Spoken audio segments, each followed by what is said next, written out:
नमस्कार दर्शक बंधु मु दीप्तिमयी आपण देखुं आस्ट्रो संवाद जातक विचार कार्यक्रम। आज आम सहित अच्छा ज्योतिर्विद श्रीजुक्त कैलाश चंद्र दास।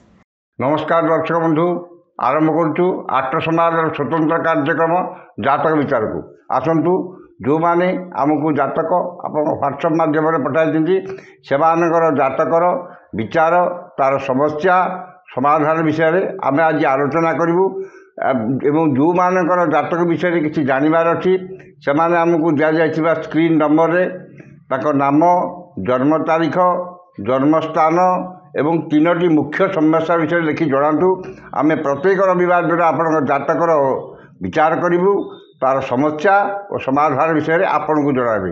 बर्तमान आरंभ करुँ आज आम जातक विचार कार्यक्रम। प्रथम जातक की पठे प्रथम जातक पठे ज्योत्स्नानंद। जन्म तारीख हूँ 17/1/1996। समय हूँ 9:20। स्थान हूँ बांकी। देखु ज्योत्स्ना मैडम जदि जातक को आपणकर विचार को नि जाए आपणकर हूँ सिंह लग्न एवं राशि नक्षत्र हूँ ज्येष्ठा बिच्छा 18/8 बिच्छा राशि सिंह लग्न आपणकर वर्तमान 2024 एप्रिल मास ठारू भोग होती मंगल महादशा शनि अंतरदशा।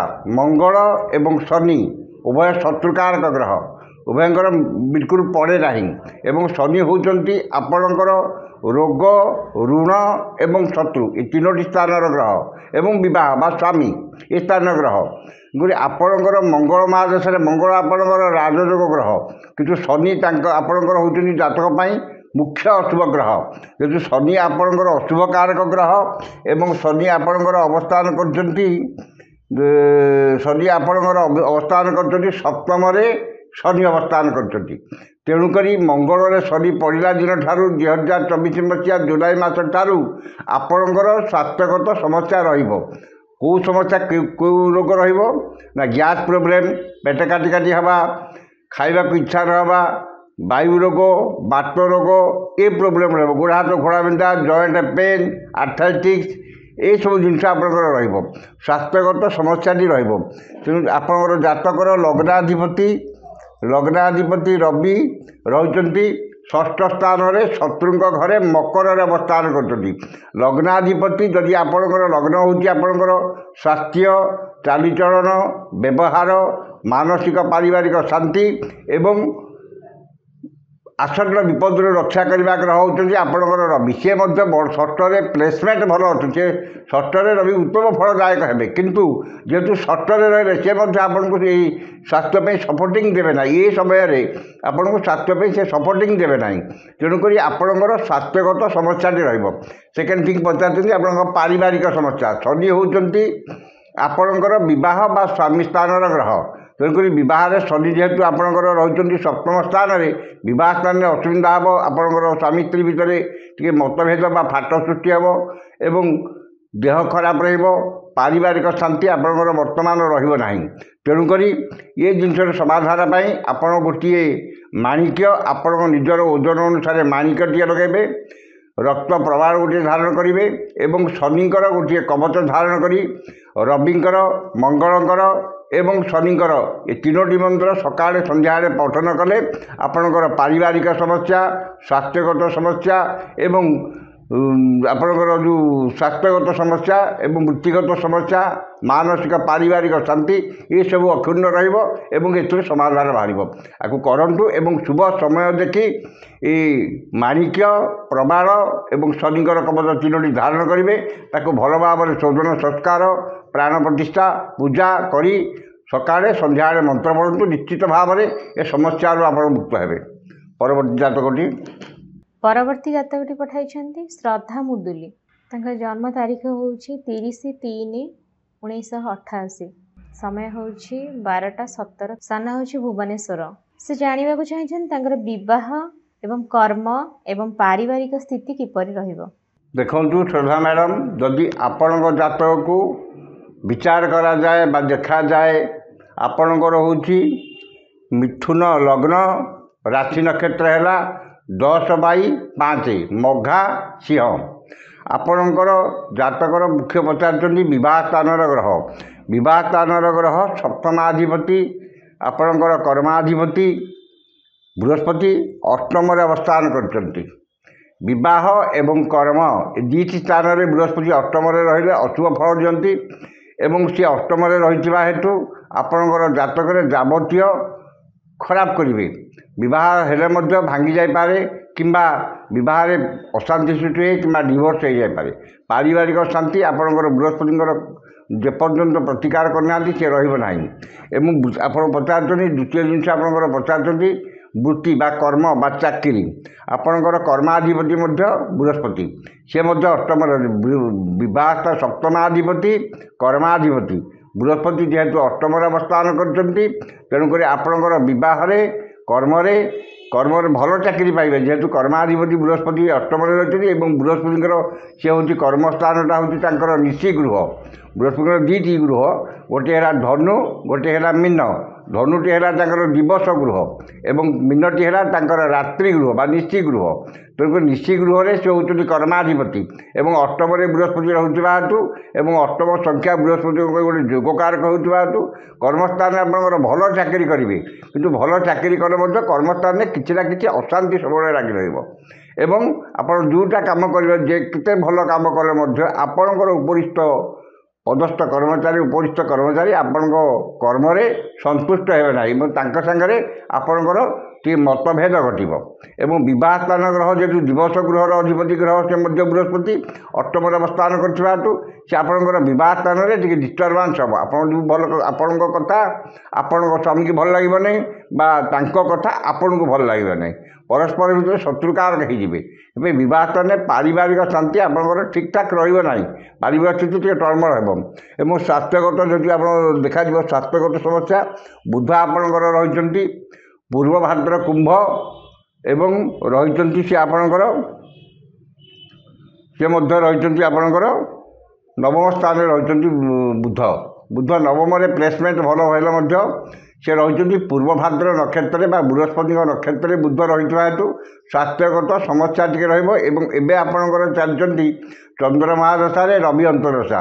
ଚନ୍ଦ୍ର ହେଉଛନ୍ତି ଜାତକ ପାଇଁ ଦ୍ୱିତୀୟ ଧନାଧିପତି ଗ୍ରହ ଏବଂ ସେ ରହିଛନ୍ତି ସିଂହରେ ଅବସ୍ଥାନ କରୁଛନ୍ତି କେତୁଙ୍କ ନକ୍ଷତ୍ରରେ। ତେଣୁ ସ୍ୱାସ୍ଥ୍ୟଗତ ସମସ୍ୟା ଏତେ ମେଜର ନହେଲେ ମଧ୍ୟ କିଛି ସମସ୍ୟା ରହିବ। ଧରନ୍ତୁ ଆପଣଙ୍କର ମୁଣ୍ଡ ବୁଲେଇ ହେବା କିମ୍ବା ବ୍ଲଡ଼ ପ୍ରେସର ବାହାରିବା କିମ୍ବା ଥଣ୍ଡାଗତ ରୋଗ ବାହାରିବା ଏଇ ଜିନିଷଟି ରହିବ ଏବଂ ଏଇ ଜିନିଷଟି ଆପଣଙ୍କ ରବିରେ ଚନ୍ଦ୍ର ଆପଣଙ୍କ 2025 ମସିହା ପର୍ଯ୍ୟନ୍ତ ରହିବେ। ସେ ସମୟ ପର୍ଯ୍ୟନ୍ତ ଟିକେ ସ୍ୱାସ୍ଥ୍ୟଗତ ସମସ୍ୟା ରହିବ। ୟାପରେ ଆପଣଙ୍କର ଚନ୍ଦ୍ର ମହାଦଶା ଭୋଗ ହେବେ। ସମୟ କିଛି ବିଶେଷ ଖରାପ ନୁହଁ, କର୍ମସ୍ଥାନରେ ବିଶେଷ ଅଶାନ୍ତି ଆସିବ ନାହିଁ, କିନ୍ତୁ ସବୁବେଳେ ମନଟା ଟିକେ ଯେହେତୁ ରବି ମହାଦଶାରେ ଚନ୍ଦ୍ର ଚାଲୁଛନ୍ତି ଟିକେ ଅଶାନ୍ତି ଅସ୍ଥିର ରହିବ। ଯେତେ ଯାହା ଭଲ ଚାକିରିରେ ହେଲେ ବା ଯୋଉଦାନ ହେଲେ ମଧ୍ୟ ଟିକେ ଅଶାନ୍ତି ଲାଗି ରହିବ। ଯଦି ପାରିବାରିକ ଶାନ୍ତି ପାଇଁ ଆପଣଙ୍କୁ କେବଳ କରିବାକୁ ପଡ଼ିବ ପାରିବାରିକ ସ୍ଥାନର ଶାନ୍ତି ଏବଂ କର୍ମସ୍ଥାନର ଅଶାନ୍ତି ଦୂର କରିବା ପାଇଁ ଆପଣ ଗୋଟିଏ ପାନା ଆପଣ ନିଜ ଓଜନ ମୁତାବକ ଲଗାଇବେ ଏବଂ ବୃହସ୍ପତିଙ୍କର ଗୋଟିଏ କବଚ ଧାରଣ କରି ବୁଧଙ୍କର ବୃହସ୍ପତିଙ୍କର ଦୁଇଟି ମନ୍ତ୍ର ପଢ଼ନ୍ତୁ। ଦେଖିବେ ଆପଣଙ୍କର ପାରିବାରିକ ସମସ୍ୟା, ବୃତ୍ତିଗତ ସମସ୍ୟା ଏବଂ ଚାକିରିଗତ ସମସ୍ୟା ଏସବୁ ଜିନିଷରୁ ସମାଧାନ ହେବ ଏବଂ ମାନସିକ ପାରିବାରିକ ଶାନ୍ତି ଏ ସମସ୍ତ ଆପଣଙ୍କର ଅକ୍ଷୁଣ୍ଣ ରହିବ। ଏହାକୁ ମାନିକିରି କଲେ ନିଶ୍ଚିତ ଭାବରେ ଆପଣଙ୍କର ମଙ୍ଗଳ ହେବ। ପରବର୍ତ୍ତୀ ଜାତକଟି ଦେଖିବେ।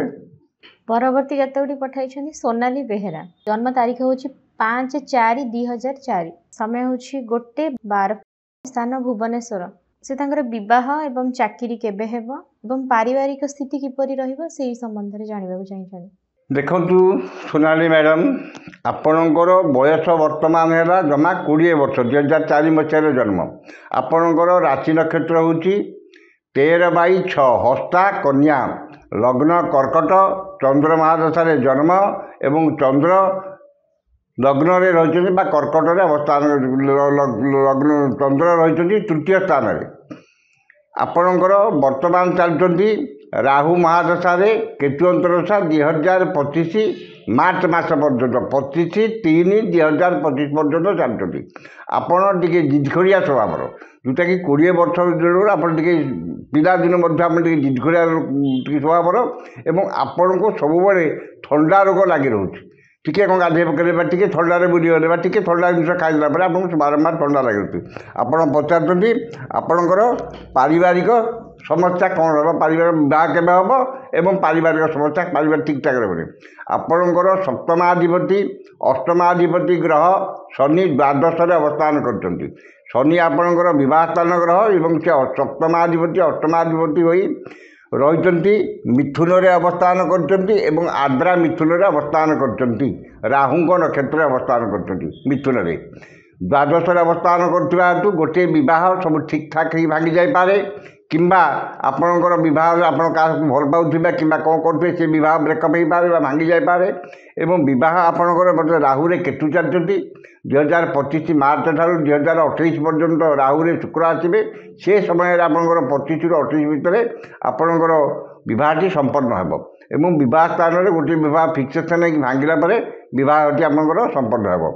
तृतीय जिन आप पचार कर्माधिपति कर्माधिपति मंगल रही आपणकर रोहिणी वृषरे एकादश अवस्थान कर चाकरी किसी आपणकर असुविधा नहीं एवं आपणकर राहुरे केतु तो बर्तमान 2025 गलापर 25 ରୁ 28 भितर आपणकर बह कर्म एवं जाक भल चाकरी करेंगे कारण चंद्र रही मंगल रही आपणकर चंद्र नक्षत्र एवं सी आपणकर भल रही हेतु सी आपणकर चाकरी कौन असुविधा हम ना 2025 ରୁ 28 भितर आपणकर चाकरी हम किंतु बह स्थान में विशेष पारिवारिक शांति आपणकर क्षुण्ण हम ना जेहेतु शनि द्वादश अवस्थान कर बुध घर अवस्थान कर पारिवारिक जीवन में किसी अशांति हम ना किंतु बह किसी विघ्न घटवा अଯଥା विलम्ब घटवा किंबा गोटे बह सब ठीक ठाक ही भांगी ये जिनटी होगा आपणकर प्रतिकार कौन आवश्यकता ना एवं जदि आपणकर खाली जो क्रोधटा को कंट्रोल करने आप चटकिन रागिजे खूब कम समय में ठंडा हेल्ले आप चटकिन टे रागिजे से ठंडा को आप कूल माइंडेड रही आपड़ गोटे चंद्रकर कवच धारण करूँ एवं मंत्र पढ़ु चंद्रकर मुक्ता केवे धारण करेंगे ना केवल गोटे चंद्रकर कवच किंबा जंत्र धारण करी चंद्र का मंत्र पढ़ु निश्चित भाव में ये समस्या आप मुक्ति पाइबे स्वास्थ्यगत समस्या दूर हम एवं आपणकर मानसिक पारिवारिक शांति ये समस्त अक्षुण्ण रहा कौन प्रतिकार आपणकर आवश्यकता नहीं।